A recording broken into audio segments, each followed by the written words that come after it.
Okay, guys, now joined by Gareth Southgate. Once again, if we can try and limit to one per question with the option for follow-up, that'd be great.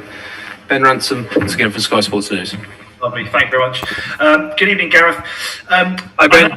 You're always someone who puts a lot of faith in whoever you give the England shirt to, and in particular, never been afraid to put young players out there. So how pleasing was it for you to watch a relatively new group of players come together, grow into the game, and most of all, play with that freedom that we saw in the second half and enjoy themselves and score some great goals?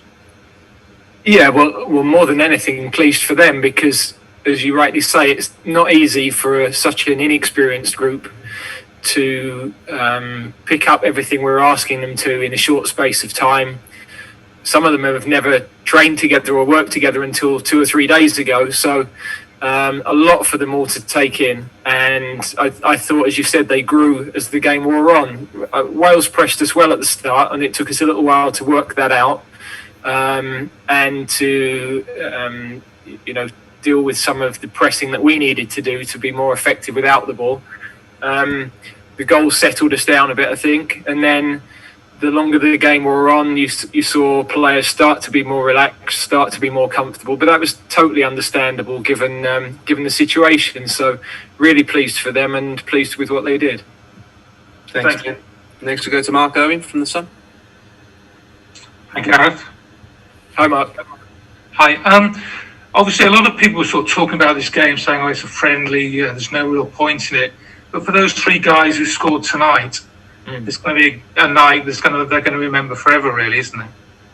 Yeah, absolutely. And we must always remember that international sport is such an honour. And we had 4 players starting their first match for England tonight, all from different parts of the country, all different ages, all totally different journeys to get here. But such a memorable moment for them and their families. 2 of them scored. And the only sadness is that there's nobody in the stadium to see it, because those moments you want to share with a big crowd and feel that adrenaline as well. So very special for all of them. And I thought they could be really pleased with the way they played. Thanks, Mark. Next we'll go to John Cross from The Mirror. Hello, Gareth. Just following up from that, on Mark's question was, I mean, obviously Dominic Calvert-Lewin, 10th goal of the season, is in fantastic form. You know, it must have been so pleased for him. But just on sort of Connor Cody's moment, I just, it's just one to make the nation feel good, isn't it? I mean, it's really felt just so wonderful, didn't it, for him? Well, I mean, Dominic first, I think he's in such a good moment, and his all-round game I thought was excellent. He pressed with intelligence. He held the ball up well and connected the game. I think every long ball he won the flick-ons, which we probably should have capitalised on a bit more. And then the goal, of course, is the thing which sends centre forwards home really happy. So absolutely, really pleased with his performance. And Connor, I mean, he makes me feel good. Sat next to me yesterday, so he's got that real infectious personality. I know he doesn't go up to set plays with his club, so he's obviously enjoyed that moment. I'm sure he'll go back now, and Nuno will never hear the last of it probably. So, but very special for him. He ended up with the captain's armband, and I wouldn't have hesitated to give it to him from the start. But we felt Kieran, as the most capped player, and with everything he's done for us, warranted that accolade, really. Thanks, John. Sammy Muckbell from The Mail. Hi, Gareth. Hi, Sammy. Gareth, we've made a lot this week about the 3 guys who obviously missed this game because of the COVID breach. But there's the performances and the results tonight of the players, and some certain players in particular, just stress and underline the importance of, once you're in the squad or once you're in the team, is to do everything you can within your means to make sure you stay in it. Well, that is, in essence, that is the really big lesson for anybody in that sort of situation, really. You want to be involved, you want to be playing. When you've got the shirt or you've got a place in the squad, you don't want to allow other people the opportunity to take it. And whenever we give debuts or we ever get guys who deserve their chance, who've been in the squad for a while, time on the pitch, there's opportunity for them to grab a place and to push themselves up the pecking order a bit. And, several did that tonight. And, there is competition for places, not just the squad we named, but other players that are just outside that. So the depth of our squad compared to Ryan's tonight really made the difference. And it's difficult for him to manage these 3 games and prioritise and try to put a strong team out tonight. Hopefully his centre forward isn't too seriously injured. Our depth was important, and it's lovely to see young players able to come in and flourish, really.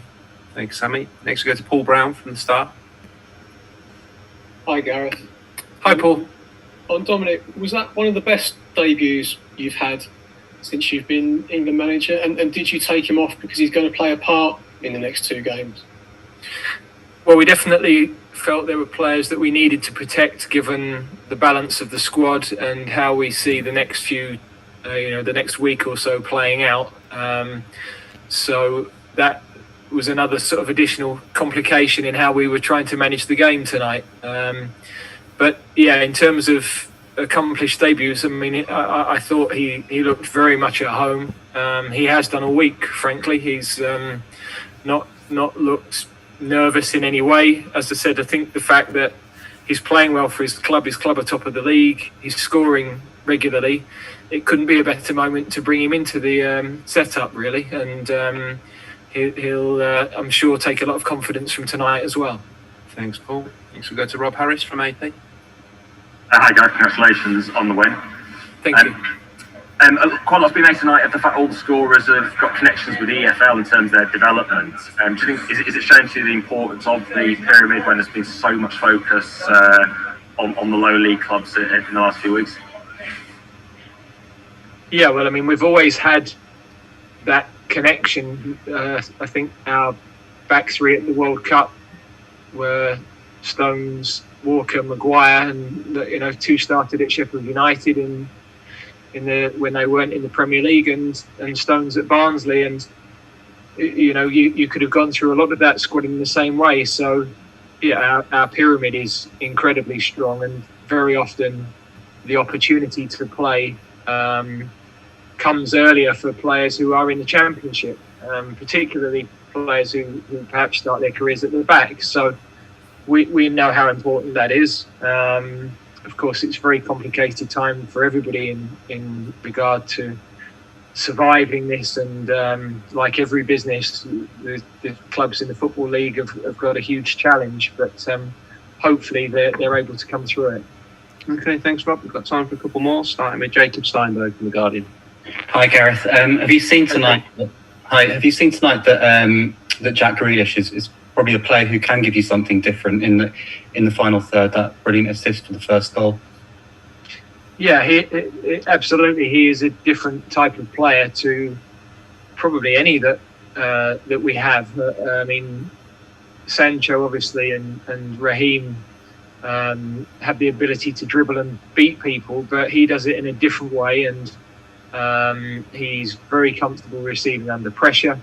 I think the area he got into for the goal that he created is where he should aim to be more and more regularly, because you want a player of his ability in and around that final third as much as you can. And he's good at receiving deep, but I keep stressing to him that they're the areas of the game where he can make the difference, and he did that tonight. So very pleased with him. I'm sure he'll be delighted to have had his first start as well. And he's a different type. Mount coming on in that position or similar position. Again, I thought had an excellent impact on the game. He presses so well. He moves the ball so quickly, and he had a real impact in setting up 2 or 3 chances in immediate impact on the game. So there were so many things to take from the game to give us cause for thought. We've got to obviously put a team together for Sunday, but also a squad for the next couple of games, and it's always a more difficult challenge when you've won. Thanks, Jacob. And we'll finish with Paul Joyce from the Times. Gareth, will the 3 players who missed tonight be in the join up with you tomorrow? So Tammy and Jaden have trained independently, so with us, but it's sort of in isolation this afternoon. All 3 players have tested negatively. Ben has had some illness, which we think is minor, but as a precaution, we've kept him separate from the group at the moment. So there's probably a strong chance that he won't be with us for the UEFA testing in the morning, which would rule him out of Sunday. But we would expect Tammy and Jaden to be available for that. Thanks all. Thank you.